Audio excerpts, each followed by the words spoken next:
there. Double terrorist attack against 2 U.S. embassies in Africa.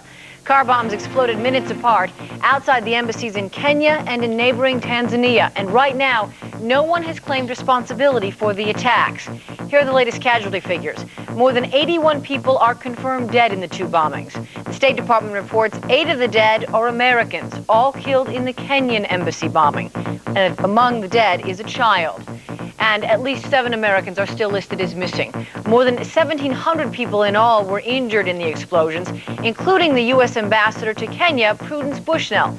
We'll talk to Bushnell's sister live from her Delaware Valley home in just a couple of minutes. As you might imagine, the scene in Nairobi was total chaos just after the blast.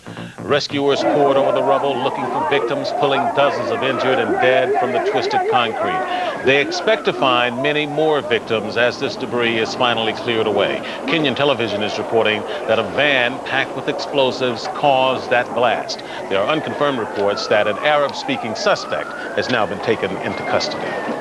Just minutes later, another bomb went off in the Tanzanian capital about 450 miles away. Smoke poured from the damaged buildings, leveling many of the areas there leveled by that bomb. About 2/3 of the U.S. embassy destroyed. U.S. Marines and Tanzanian troops tried to restore order as rescuers searched for survivors. We understand that no Americans are believed to have died in Tanzania. Now tonight, the U.S. is rushing medical supplies and a small security force to Kenya and Tanzania. The Pentagon is sending anti-terrorism teams, which include U.S. Marines and FBI agents. Now also in the wake of these bombings, the U.S. has now increased security at all of its embassies around the world. Those measures include adding more Marine guards and security barricades to try and prevent future car bombings. Experts say that the embassies in Kenya and Tanzania, because they're smaller, didn't have the same level of security as embassies in larger cities like Paris and London. Although 30,000 warnings or threats about embassies are made every year, for these acts of terrorism, there was no warning. It's nighttime now in Nairobi and Dar es Salaam, but here's what it looked like at Ground Zero. Yeah, move out of the way! Move out of the way! 2 mid-morning attacks, minutes apart, aimed at U.S. embassies. We had a loud bang and people screaming all over. 2 African cities now littered with debris, collapsed buildings, and rescuers searching the wreckage. There are lots of people who are alive, who are trapped between the concrete. Survivors wander the streets, dazed as they take in the effects the bombings had on their cities and their lives. A number of people are dead. Hundreds are injured, some by flying debris, including Prudence Bushnell, the U.S. ambassador to Kenya. Meanwhile, miles away in Washington, flags are flying at half-staff. Medical help is on its way, but it will take hours to reach Africa. Hours when every minute counts. Saying we don't forgive, we don't forget. The U.S. government vows to get to the bottom of the attacks. The aim was clearly to murder and to maim as many innocent people as possible. American, Kenyan, and Tanzanian. Communications from both embassies has been difficult, but as the hours go by, we continue to get more information about what really happened. Yeah, and one local woman is especially anxious to hear from the embassy in Nairobi. Joining us now live from Newtown, Bucks County, is Susan Murphy, who was the sister of Prudence Bushnell, the U.S. ambassador to Kenya. Susan, thank you for being with us. First of all, tell us if you have been able to hear anything from overseas today. I have been in touch with my brother-in-law through email. I have not yet spoken directly to my sister. The last contact I had with my brother-in-law was that she had returned home after this terrible, terrible day. He said that she was in the residence and that this had been an absolutely terrible day, and I have not heard from either him or her since then. Neither are hurt, as you understand it, are they? My sister sustained minor cuts from the flying glass. She was on the 21st floor of the building next to the embassy, and she had to make her way down 21 flights of stairs and have her lip sutured. And then after that, she went to the emergency command center to spend the rest of the day trying to account for and take care of her staff at the embassy. no communications except through email, and thank goodness for electronic communication. But has that been very frustrating for you, not being able to have a direct link so that you could actually speak with your people over there? Yes, it's been very difficult. The international phone lines have been jammed all afternoon. I'm grateful for the email. It's certainly more than we've had in the past. Otherwise, we're just relying on television to give us some sense of what's going on over there. We were very fortunate that we had news directly from her husband right off the bat, so we were not faced with worrying all day long about who was hurt and injured in the blast. Sure. Susan Murphy, thank you very much for joining us from your home. And I know it's been a very frustrating day, as you say, but also a very nervous day for you as you await more information from Yes, and I Africa. just wanted to say how sorry I was for all the Kenyan civilians who've been injured at this time also. Our sentiments, too. Thank you, Susan. Tracy? Coming up at 5:30, we will talk more about the bombings with Congressman Jim Saxton from Burlington County. He's a member of the House National Security Committee. Stay with News 10 as this story continues to develop. Also at 5:30, we will have a live report from Washington. And you can follow the latest on the explosions in Africa by signing on to our NBC10 homepage. Our address is NBC10.com. Well, other news from overseas, it's happening again. The United Nations Security Council is struggling with Iraq over refusal to allow U.S. arms inspections. The Security Council today condemned Iraq's latest action, but hinted at the possibility for UN concessions if Saddam Hussein cooperates this time. Now, you may recall it was back in February that Secretary General Kofi Annan struck a deal with Saddam on this same issue and averted an attack by the United States and Britain.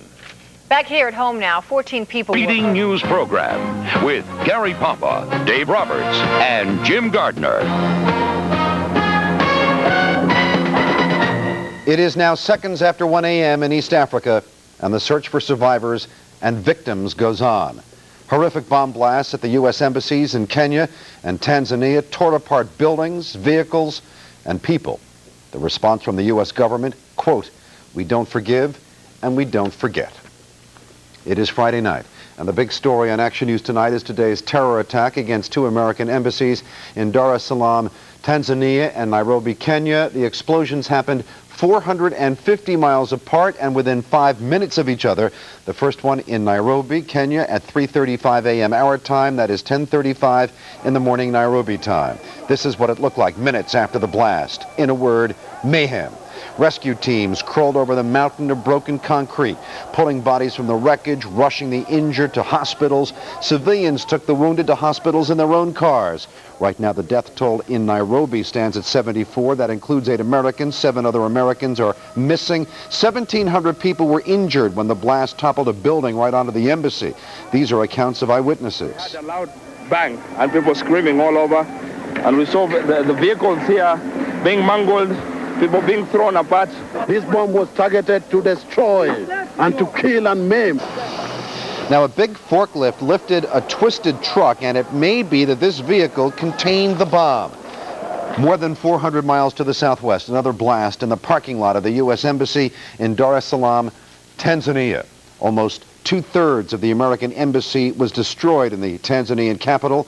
This terror attack killed at least 7 people, but at this point, there is no indication that any Americans died.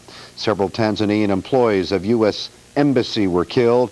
3 Marines did what they could. The U.S. Marines did what they could to maintain order among the crowds. The United States has already dispatched security and medical personnel to both cities, in addition to anti-terrorism teams and the FBI. No group has claimed responsibility for the bombings, although it is known that the Islamic Jihad recently vowed to strike American interests because some of its members were arrested in Albania and handed over to Egypt. President Clinton has vowed to bring the bombers to justice. In his words, no matter how long it takes. Clinton interrupted a bill signing ceremony in the Rose Garden to make his only comment about the terror attacks in East Africa. These acts of terrorist violence are abhorrent. They are inhuman. We will use all the means at our disposal to bring those responsible to justice, no matter what or how long it takes. Clinton called the attacks cowardly and said he is determined to get answers and justice. The president also ordered flags flown at half-staff at all federal facilities across the world. This was the scene at the federal building in Philadelphia, mourning the loss of Americans in service to their country. Many in the Delaware Valley are anxiously awaiting word from loved ones in Kenya and Tanzania. Among them, the sister of the U.S. ambassador to Kenya, Prudence Bushnell. Susan Bushnell of Newtown, Bucks County, first got word of the bombing when her brother-in-law called at 3:30 this morning. So the first words out of his mouth were, "The embassy has been bombed and we are okay." Since then, Bushnell has exchanged several emails with her brother-in-law, but hasn't spoken directly to her sister. He said that she had been on the 21st floor of the building next door when the bomb went off. And both she and the trade minister, had been injured, but they managed to make their way down the 21 flights of stairs, and that was a very traumatic experience for her. Bushnell says she and her children visited Nairobi last year, but always felt safe. And that is our story of the embassy bombings to the moment. The death toll is 81, with at least 1,700 more injured. Among the known dead, 8 Americans in Nairobi. And officials there say 6 more Americans, that number is now 6, are unaccounted for. No group has claimed responsibility for the explosions. President Clinton has called the attacks abhorrent and inhumane. And of course, there will be much more on the bombings in East Africa coming up on the World News tonight. In other news at this hour, a Philadelphia police officer shot a man to death this morning in North Philadelphia. It happened at 22nd and Ogden shortly after 7. Lawmen were responding to a 911 call reporting a break-in when, according to police, a man by the name of Carl Finger, age 39, came at police swinging a chain. I heard some yelling and screaming, "Put it down, and I looked out my second floor window and I saw the police officer with his gun drawn and a gentleman waving a chain. Officials say police officer Tom Evans of the 9th District told Finger to put down the chain. Finger refused, then threatened Evans, according to police, and so Evans fired. Finger died at Allegheny Hahnemann this afternoon. A full investigation is underway. 22-year-old Derek Wallace is behind bars tonight, charged with shooting and killing a bartender last night at Big Red's 35 bar in the Mantua section of Philadelphia. Lawmen say Wallace got into an argument with bartender Robert Daniel over a woman. Police say Wallace settled the dispute with a gun. Daniel was pronounced dead at Allegheny Hahnemann. 2 men on bicycles opened fire at 1:40 this morning at 17th and Dickinson in South Philadelphia. Shot and killed was 22-year-old Sultan Chandler. He was walking 1 block from his home. The men on the bikes never stopped. They're still at large tonight. Chandler was shot 13 times. It was off to jail this morning for Terry Martin of South Philadelphia. She has now begun serving a 6-year prison term. Her 5 children will pay the price for their mother's actions in June of 1996. A jury found her guilty of warning others on her block that a woman who was half African American was about to move into a house there, the 2500 block of Franklin Street. The building that was supposed to be home for Samantha Starnes was trashed, and Starnes decided to live elsewhere. 5 other people from the block who vandalized the house were all sentenced to jail. Prosecutors have called Martin the block's gatekeeper, but she says she is innocent. And I just want the people to know that lied on the stand and it's taken me from my kids. I will pray every night that God gives you exactly what you deserve. Martin says she's promised her kids she will write them every day from behind bars. It may not be an official drought, but the fact is the tri-state area is suffering from very dry weather, and that is causing serious problems. Let's go live to Action News reporter Kathy Gandolfo in Fairmount Park. Kathy, how dry is it? Well, it's pretty dry, although not incredibly dry here in Fairmount Park, but the conditions are getting there. The rainfall during the month of July was about 42% below normal, and we've had no appreciable rainfall during the month of August. These dry conditions are starting to cause some problems for growers and gardeners. Moorestown farmer John Pugh grows 1,500 acres of soybean. The hot, dry weather causes 2 problems for him. First, it stunts the growth of the plants, but even more troublesome are the mites that rob the plants of nutrients. The yellow patches in this field show where the mites have been at work. They get on here by the millions, and they'll suck all the protoplasm, the nourishment out of the plant, and the plant just goes down. Pesticide sprays are costly but necessary to stop the mites. A good rainfall would have the same effect. While farmers deal with the dry spell, the region's nurseries are keeping their products protected with lots of water. Some plants, like these mums, are supposed to bloom in the fall, but they're starting now. All the buds are starting to open up to full flower, and by the end of this weekend, they're going to be all open. This weather is taking a toll on lawns. Those without sprinklers are turning brown. One piece of advice, experts say don't cut the grass too short. What you want to do right about now is cut it at about 2.5 to 3 inches. That would be a good height. It's going to need it right now. That way it can hold the moisture in. The flowers are kind of droopy. We have to try to water every day.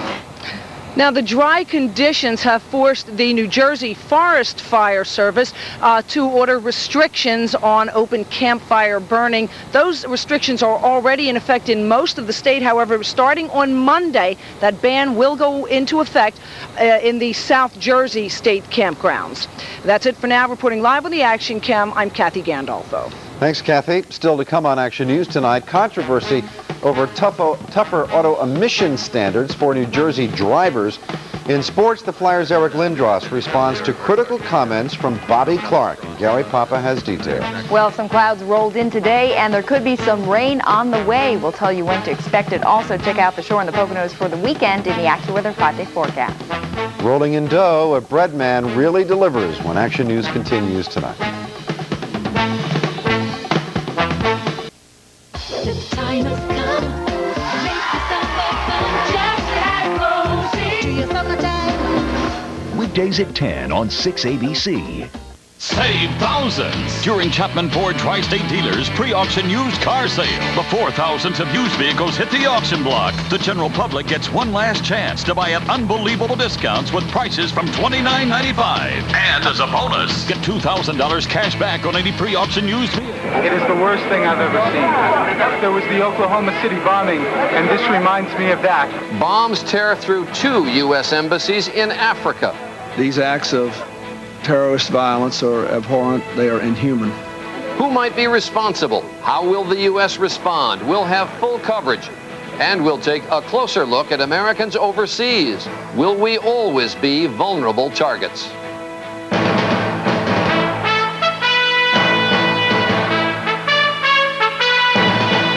From ABC News World Headquarters in New York, this is World News Tonight with Peter Jennings. Sitting in tonight, Charles Gibson. Good evening. We have seen so many times that an attack on America does not have to be in America. Early this morning, 2 U.S. embassies in East Africa were the target of bombs. One ripped through the embassy in Dar es Salaam, the capital of Tanzania, at about 3:40 a.m. Eastern Time. Almost simultaneously, 450 miles to the north, a blast tore through the U.S. Embassy in Nairobi, the capital of Kenya. As of now, this is what we know. At least 74 people were killed in Nairobi, including 8 Americans. There are other Americans missing. More than 1,600 people were injured there. In Dar es Salaam, another 7 people were killed, no Americans. More than 72 people there were hurt. Tonight in Nairobi, they are still searching for victims and possible survivors in the rubble. There is a lot of ground to cover tonight. We go first to ABC's Sheila McVicker. It was mid-morning in Nairobi when a powerful bomb exploded outside the U.S. Embassy.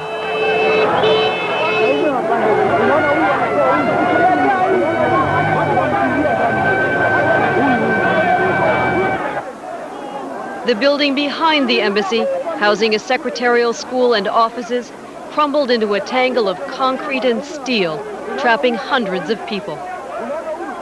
With glass flying all over and people running all over the place. And the building slowly collapsed around me. We crawled out through the next building by holding on to the window frames and finding our way down. Glass and debris cut through a long line of people waiting to get into a bank on the same street, turning the sidewalk red with blood. A passing bus, its windows blown out, people on board incinerated. And inside the U.S. Embassy itself, more casualties, including Americans.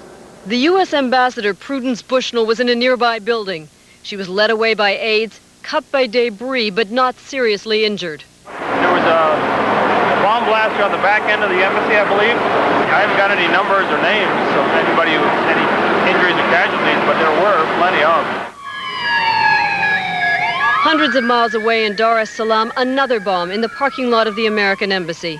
Through the smoke, it was evident one corner of the embassy had been completely sheared off. Tanzanian guards were injured and killed. American Marines patrolled nervously. And back in Nairobi, there was so much to do and not enough trained rescue workers. People off the street pitched in to help. Sometimes the crowd got in the way. When someone was pulled alive from the wreckage, there were cheers and applause. But the hospitals have run out of beds. Aid organizations are setting up tents, and the wounded keep coming. Very, very shocked and bleeding profusely. It was like a wall of casualties coming towards us. It's dark now here in Nairobi, and so lights have been put on the scene, and we continue to hear noises under the rubble of people who are still alive. Some still alive, but they are also still recovering the dead, scores of them. Kenya is a nation in shock tonight. People here say they have no idea why this happened or why they were involved. Sheila McVicker, ABC News, London. There are, of course, a number of questions that arise in the aftermath of today's bombings, and the first is, how could this have happened? Which is to say, how secure were the embassies? Here's ABC's James Walker. The U.S. Embassy is located at a heavily congested intersection in downtown Nairobi. In the front, concrete barricades keep vehicles away. Visitors must go through 2 security checks, one by a Kenyan guard and another by a U.S. Marine with a metal detector. But the car bomb apparently blew up in the alleyway behind the embassy, and that alleyway is open to the public. It is patrolled by a local security guard hired by the embassy. Explosive experts say the embassy may have been especially vulnerable because the alleyway, which is narrow, only 18 feet wide, is all that separates it from the building that collapsed. That's where the terrorists struck. It gave them access closer than any other spot around the perimeter. To the embassy. To the embassy, number one. Number two, it could have actually enhanced the effect of the bombing if, in fact, it was able to reflect the pressures off of the other building. U.S. intelligence sources say there are reports that the vehicle carrying the bomb may have been parked beside a fuel truck. Explosive experts say the terrorists might have used as much as a 2,000-pound bomb. The second blast at the U.S. Embassy in Dar es Salaam occurred almost simultaneously. The embassy, which is leased from the Tanzanian government, is located in an otherwise quiet residential area. It is surrounded by a wall made of reinforced concrete and heavy iron bars. There's a lot of security on the perimeter of the building, big, heavy concrete planters like you see in Washington. So it's really almost impossible to get inside the compound. But the attack occurred outside, using a bomb big enough to cause devastation. Terrorism experts point out that neither embassy was considered a high-risk threat, and neither was high on the list to get added protection. James Walker, ABC News, New York. Investigators from the FBI, the CIA, and the State Department left Washington this afternoon and should reach the bombing sites later tonight. Publicly, American officials refuse to speculate on who might have done it. But ABC's John Cochran reports on this first day, at least privately, they are focusing on one man. The principal suspect, according to sources at the State Department, CIA, and FBI, is Osama bin Laden, a Saudi multimillionaire who has dedicated his life to sabotaging American policy in the Middle East. He has issued a series of fatwas, religious decrees approved by Muslim clerics, declaring holy war against the United States. Tracked down by ABC's John Miller a few months ago in Afghanistan, bin Laden vowed to drive American troops from his homeland, Saudi Arabia. You will leave when the bodies of American soldiers and civilians are sent in the wooden boxes and coffins. That is when you will leave. Bin Laden does not deny that he supplied rocket launchers in Somalia to shoot down U.S. helicopters. 18 American soldiers were killed. He is suspected of providing money to those who bombed the World Trade Center in New York. And in the case of today's bombings, U.S. officials point out that bin Laden has operated in East Africa before and is one of the few terrorists with the money and expertise to carry out today's coordinated attacks. He's the only one, at least in the last couple of years, who has been quite so open and vociferous about and encouraging acts of terrorism, acts of violence, in order to specifically get Americans out of the region. But bin Laden is hardly the only suspect in today's carnage in Africa. One of his allies, Ayman al-Zawahiri, leads the Egyptian jihad believed responsible for an attack in Luxor last November. 60 tourists died. Recently, the jihad issued a statement alleging American intelligence agents helped in the arrest and extradition to Egypt of 4 jihad members from Albania, and warning Americans that, quote, "We are engaged in preparation for a response in a language they will understand." Although not ruling out anyone, U.S. officials doubt any hostile state, such as Iraq, Iran, or Libya, was responsible. Despite their suspicions, American officials warn they have no hard evidence this early in their investigation. But they are certain that whoever did it is no newcomer to terrorism. Charlie? All right, thanks very much, John Cochran at the State Department. The question is, how will the U.S. respond to these attacks? We'll have that in just a moment. This is World News Tonight with Peter Jennings. Brought to you by Bayer. Keep it going! Okay, that's enough. Put your stick down. Bayer relieves the inflammation that can cause joint pain and stiffness. Tylenol can't. And taken regularly, only Bayer can help save your life by reducing the risk of another heart attack. Ask your doctor. Okay, boys, let's play nice. Come on, come on. Bayer, powerful pain relief and so much more. Also try extra strength Bayer PM, the only nighttime aspirin. Do you use the same corn pads your grandmother used? Now there's a breakthrough. Introducing Band-Aid brand corn relief. It relieves painful pressure and stays in place better. New Band-Aid brand cushions for feet corn relief. Even the cutest pets can be little stinkers. So use Arm & Hammer Carpet and Room Deodorizer with the power of baking soda. Look, our odor detector shows strong pet odors, but Super Pet Fresh actually eliminates them. No buts about it. You need Arm & Hammer. Introducing Kellogg's Smart Start. Designed to start your body and start your mind. Smart Start has vitamins, minerals, and complex carbohydrates in crunchy, sweetened, multi-grain cereal. Seize the day with Kellogg's Smart Start. President Clinton was awakened at 5:30 this morning and told of the bombing attacks in Africa. When Americans come under attack, so many people look to Washington for an immediate reaction to see how the world's only superpower will respond. ABC's Sam Donaldson is at the White House. The flags at the White House and all other U.S. government buildings around the world came down to half-staff today by order of the president, who promised retribution.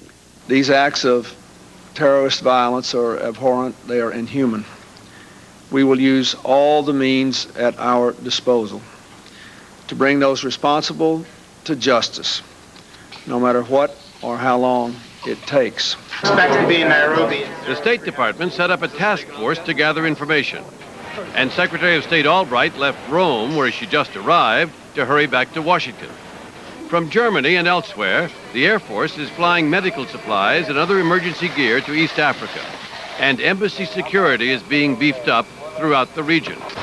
Agents from the State Department's Counterterrorism Bureau and the FBI left from Andrews Air Force Base outside Washington to begin an investigation. Their working assumption, as expressed by National Security Council spokesman P.J. Crowley. This appears to have been a very well-coordinated, very well-planned attack. Clearly not the work of amateurs. The targets all too vulnerable, by the admission of Undersecretary of State Thomas Pickering. These were embassies that would not meet today's current security standards. Arguments over security and the like may develop, but not today. For today, at least, all of Washington appears to have come together in anger and resolve. House Speaker Newt Gingrich